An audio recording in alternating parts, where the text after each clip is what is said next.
Hey guys, Prowl 1701 here. Today we're going to talk about part 3 of Doom Coalition 2, which is called The Gift. This is a good one.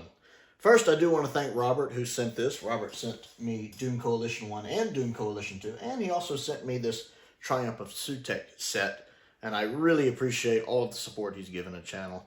Always enjoy seeing him down in the comments, and I love getting fan mail, so it just makes my day that he has sent several things. I believe he sent my Fourth Doctor Paradox Planet 2-part CD as well, and its sequel.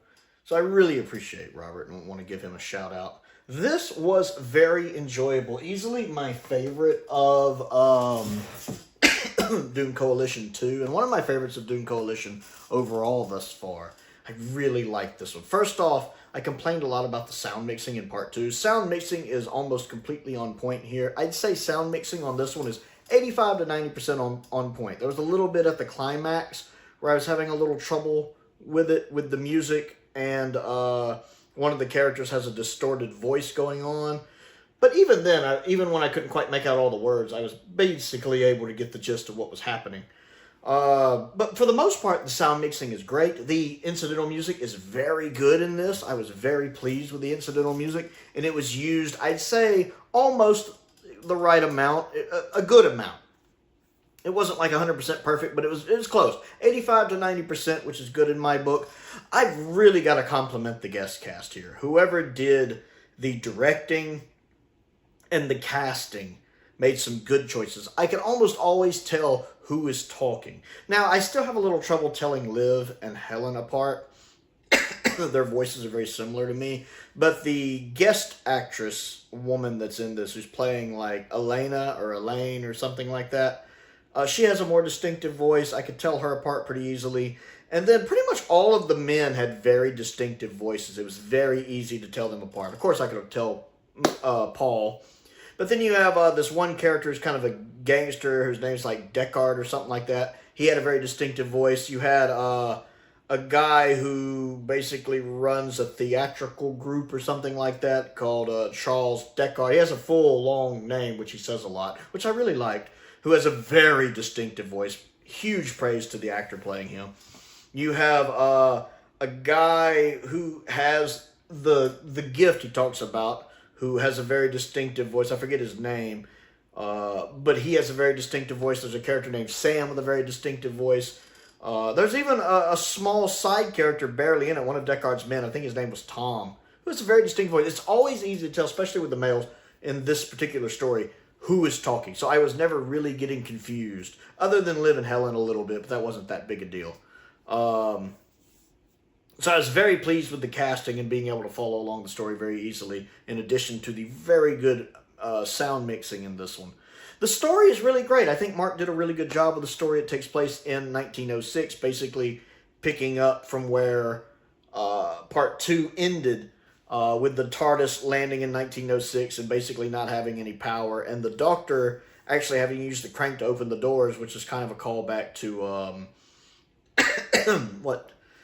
what story was that? Death to the Daleks, maybe?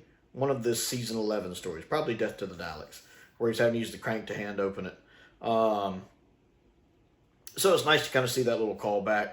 And then the 8th Doctor hears noise, and he goes out to see what it is, and then they try to follow him because he doesn't quite seem in his right mind. There's even a bit where he thinks getting a haircut will make him feel better. And he goes to a laundromat for a haircut, and he only actually gets about half the haircut before he takes off, because he gets kind of another little psychic burst. And he ends up meeting Sam, who's this kind of older character. Well, he's not really older, but he looks older. That's part of the story. And then Sam ends up finishing the hair. It was really funny to me with the haircut. I don't know why, but the whole bit with the haircut just was funny to me. And you basically have Charles, the guy who works at the theater thing, who's in a spot of money trouble trying to get a loan from Deckard, who's kind of a gangster-like type, and Deckard not falling for it. And then this other guy, who I don't remember his name, who's basically like, I'll make a deal with you and give you all the money you want if you want it. And at first I thought it was like, okay, is this like a deal with the devil situation. Is this the devil? Is this a demon? There's even a bit there where you think the other guy's trying to hypnotize Charles, and that's communicated very well in the audio. And it takes a while before Charles and the guy actually make the deal. It keeps getting put off. You keep thinking maybe Charles is going to get out of it somehow, because the guy can just pull money at will. And then the story, I'm thinking of how the story is going to go, and it ends up going in a different direction. But it's not in a bad way. It's more of a subverting expectations way, because I feel like, okay, I got a feel for this story. I see what's going to happen. And then it has a different way it turns with psychic energy and Sam knowing more about it than you'd think. Sam comes across as kind of those, at the beginning of it, this, the world's going to end tomorrow, holding up a, the kind of people you see on the street holding up the world is ending sign. And then it goes a different direction with it being related to the main antagonist of part 2, like Carrera or whatever her name is. I'm not good with names. And it's basically her pulling the strings, even though she's not there until the very end. But the gift, which is a psychic link that could literally crack the world in half, it turns out, she's the one behind it, which is interesting. McGann, of course, giving a great performance, as McGann always does. He really gets some comedic moments here, some serious moments, some intense moments. And I like the resolution of the story. It plays into the earthquake from 1906. Very devastating earthquake, which really happened. And how it lends into that, and how that earthquake could have been worse and could have cracked the world in half. And the Doctor manages to get Charles, who possesses the gift at this point, into the TARDIS, which is good because, naturally the events of the TARDIS can kind of cut it off. And he draws the gift into him because you can move it from host to host. You just kind of have to trick someone into taking it. Kind of like that episode of the original Twilight Zone where whoever owns the car can't lie. They have to tell the truth. But you have to sell the car, which isn't easy to do if you can't lie about the car. It's a really good episode of the Twilight Zone. It's kind of like that. You have to kind of trick somebody into taking it. Well, the Doctor takes it simply because he knows how to deal with it better. And the ending, again, it does get a little climactic. The music does build a little bit. That is the kind of hard part to make out. But once you get through it, I remember right when it was over and the Doctor's like, oh, I've got it sealed away. And I'm sitting there going, how did you get it sealed away? It goes from you having it, you dealing with the aftermath of it, you saving Liv, because Liv had been in danger, trapped in a building after the quake, and the fire was spreading toward them. But luckily, they had rescued her.